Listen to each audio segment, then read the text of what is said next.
তুমি যে এই যে গাছগুলো সব লাগিয়েছো, তুমি নিজেই লাগিয়েছো কি? হ্যাঁ।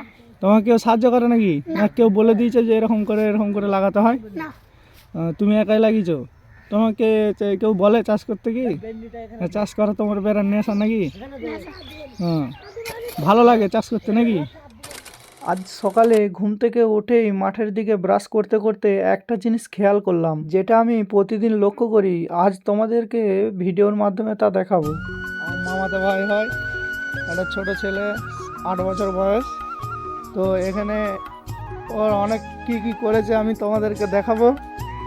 এখানে একটা বাঁশের পোল করেছে, লালা আছে, বাঁশের পোল করেছে এবং ওর এখানে বাগান আছে, ফুল গায়ে লাগিয়েছে, এই যে কাপড় দিয়ে ঘেরা দিয়েছে। তারপর ও বাগান, ওর চাষ করার নেশাটা একবার শুধু দেখো। মানে চাষের নেশা যেমন তেমন চাষ কীভাবে করতে হয়, মানে আনুমানিক একটা অনুমান করে লাগিয়েছে সব কিছু। দেখতে পাচ্ছ এখানে আলু লাগিয়েছে, দেখো আলু ছোট একদম ছোট সরু ভুড়ো হয়েছে আলু। এখানটায় লাগিয়েছে একটু পেঁয়াজগুলো দেখতে পেয়েছ, একটুর মধ্যে লাগিয়েছে। আবার এখানটায় লাগিয়েছে একটু রসুন লাগিয়েছে, আর এই যে বেগুন গাছ লাগিয়েছে, বুঝতে পারছো। আর এখানে সিম গাছ লাগিয়েছিল অনেক দিন আগে, সেটা বড় হয়ে গেছে বলে ওর বাবা কি করেছে, মাচা করে দিয়েছে। আর সিম ধরেছে, দেখতে পাচ্ছ তোমরা, দেখাচ্ছি তোমাদেরকে। এই দেখো সিম ধরেছে অলরেডি সিম ধরে গেছে।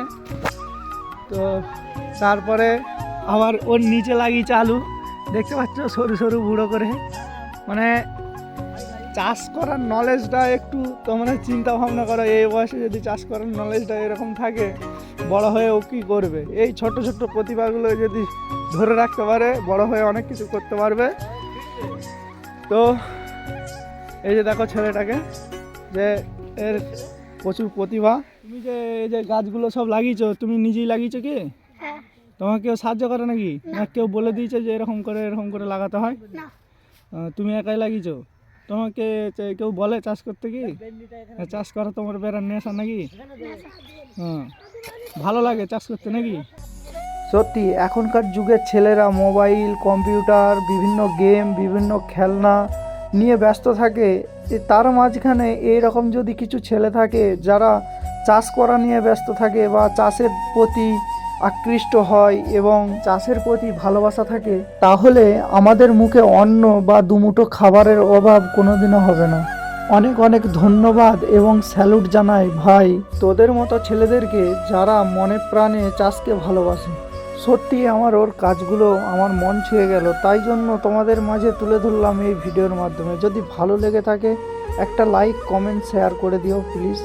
আর থ্যাঙ্কস ভিডিওটা শেষ পর্যন্ত দেখার জন্য।